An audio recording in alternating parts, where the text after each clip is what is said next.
I stared at the WhatsApp message, reading it again and again. Please feed Mohan his dog food, pedigree, at 2 p.m. The packet is in the cupboard, and his dog bowl is kept near the kitchen sink. My emotions were caught between bemusement and nervousness at the bizarre request. I know what you all are thinking. Just feed the damn dog his kibble. But here are the facts. Mohan is not a dog. He is a 10-year-old. To give you all some context upon my situation, I had agreed to babysit Mrs. Sharma's son Mohan because my mother wanted our new cookie neighbor to feel at home. And no, this was not a paid babysitting job. It was just an endeavor to build neighborly relations by my over-enthusiastic mother. But as I said just now, Mrs. Sharma was a cookie. I had only observed her twice, but both the moments left quite an impression upon me. The first one happened when I caught her cutting a bar of soap like a carrot upon my mother's chopping board. She had brought a pack of those as gifts when she first came to visit us, a brand new pack of expensive sandal soaps. At that time, I was reading a book from a position where she could not see me, but I could see her on the sofa chatting with my mother. But when my mother went to the terrace to fetch our drying clothes for 10 minutes, I surreptitiously watched her take one of the bars and start dicing it upon the chopping board my mother had just used for slicing radishes. I looked away after 5 minutes, but Mrs. Sharma had clearly left no trace of her actions because when my mother came back, they continued their nonsensical conversations, while my mother once again picked up her knife and continued chopping the remaining vegetables. Needless to say, I refused to eat dinner that night and ordered from Zomato. The second incident happened when I caught Mrs. Sharma tasting pedigree, a popular brand of dog food, when my mother and I were visiting her home. Mrs. Sharma went into her kitchen to pour some drinks and snacks for us while we were waiting in her guest room. At that time, I had a sudden urge to use the washroom. I silently walked past the kitchen, but my eyes happened to glance upon her for a few seconds, and there she was, taking kibbles out of a pedigree packet and putting them in her mouth. I refused to eat anything she served to me and my mom later on. I also mentally grimaced every time my mom picked a bite to eat. The woman clearly had issues, and I wished that my mom would have stayed clear of her. But fate had other plans. The two had become fast friends, and now I was saddled with babysitting Mrs. Sharma's 10-year-old son, Mohan. When I had questioned my mother about why we didn't see Mohan during our visit to Mrs. Sharma's house, Mom told me that it was because he had gone on a walk with a girl from our colony. My mom also gave me a list of written instructions on how to take care of that kid. I wished she would just WhatsApp me, but she just had to write it on paper in her terrible handwriting.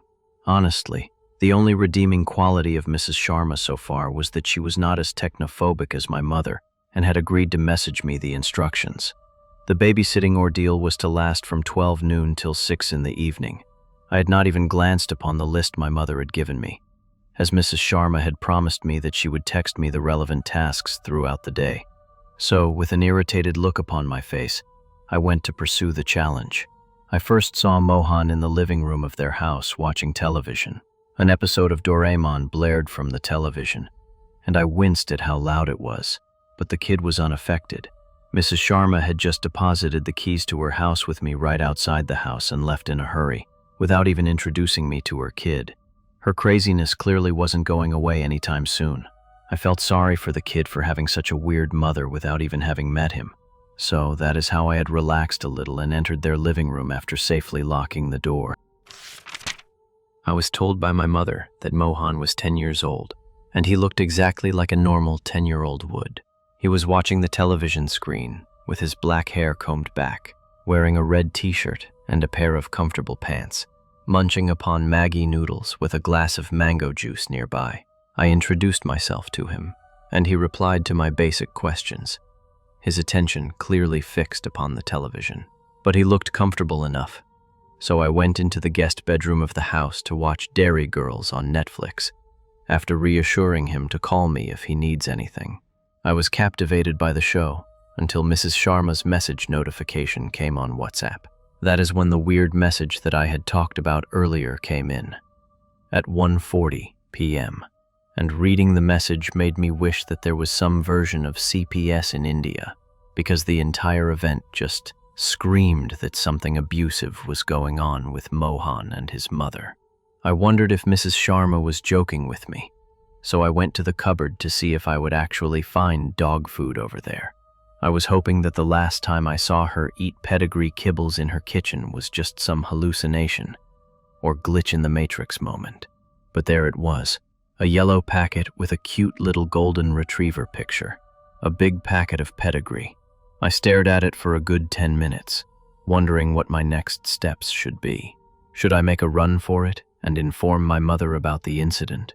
Or should I grab Mohan along with me too? Or should I just ignore my conscience and feed him the dog food and finish my babysitting task? Because if the past events were anything to go by, it certainly would not be the first time he would be eating it. My mind was racing in all directions until suddenly I heard scratching at one of the bedroom doors nearby. To say that my blood had turned to ice by now would be an understatement. I quickly ran to Mohan and asked him what was causing the scratching. Maybe it was just a pet that Mrs. Sharma had confused with Mohan, I thought nervously. But Mohan's reply caught me off guard. "It is the red man," he told me. "What?" "Just ignore him, and don't open that door." After giving that vague answer, he went back to watching some cartoon. I was beyond scared by this point and just wanted to bolt out of the house. But one question still lingered in my mind. I asked him cautiously, "Does your mother feed you pedigree?" Mohan looked at me for a few seconds and nodded yes. I sucked in a breath and hurriedly told him to come with me to my house. He had clearly been abused and was under some delusion of the red man. I could not in good conscience leave the kid here with that crazy witch, so I just grabbed his arm and started dragging him with me. I frantically reassured him that we would call the police on his mother and he would be safe from her, but he quietly told me that there was no point to that. That made me pause in my tracks. I looked over my shoulder to see that he had suddenly become hunched over and was shaking with tears. "That woman is not my mother. My mother was killed 2 years ago. The red man had killed her. And if you try to complain about it, it will kill you." "What the hell are you talking about?" I screamed at the kid, my mind spinning. "It is true. It used to be just me and my mom, the real Radhika Sharma. She used to be normal, but one weird rule existed in our house. Mom had forbidden me from going to the guest room of my house, claiming that a ghost lives there and we should be wary of him. I used to be extremely afraid of that threat because I could sometimes hear scratching sounds from behind that locked door. One night, when I went to get water, I saw her standing outside the door to that room with a very frightened look on her face. I saw it. A red hand had suddenly emerged from the door and grabbed her inside. I ran back to my room and hid under the covers the entire night. I was sobbing throughout the night and was terrified. Terrified that my mother had been killed. Terrified that the red man exists and that he would come after me. He never came out. The next day, my mother came to wake me up. I was scared but happy to see her. But that morning, for breakfast, she served me the pedigree that used to feed our dog at that time. Her eccentric behavior did not end there. She would always take baths with a mixture of milk and oil. She would sleep on the roof of our car with her eyes open. She would twist her neck at odd angles pretty often. And she would also cut up slices of soap to feed our dog. Our dog. He died soon because of that. I stared at Mohan with a numb feeling. He continued his rambles. I knew then that thing was not my mother, that my mommy was dead, and I also knew that whatever that thing is, it was trying to imitate humans. It has gotten rather good at it over 2 years. We moved a lot during that time. It will always chat up the new neighbors, trying to appear more and more normal. I knew it was some weird creature, but I also knew that it was not the red man, because no matter where we moved, there would always be one of our rooms that would be locked and off limits to me, and I could hear scratching behind it. He finally finished his story while sobbing throughout. I just kept on standing there, feeling like an icy hand had gripped my heart. I was not afraid for the kid. I knew he would survive somehow. I was afraid for myself, knowing that I had basically entered a haunted house. Mohan had escaped my grasp and run upstairs, probably to cry to himself some more. But I knew that if I didn't get out of the house that second, my legs would give out, and I would not escape alive. I was about to make a run for it when I heard a tire screech in the background. Mrs. Sharma, or more pointedly, the thing imitating her, was home.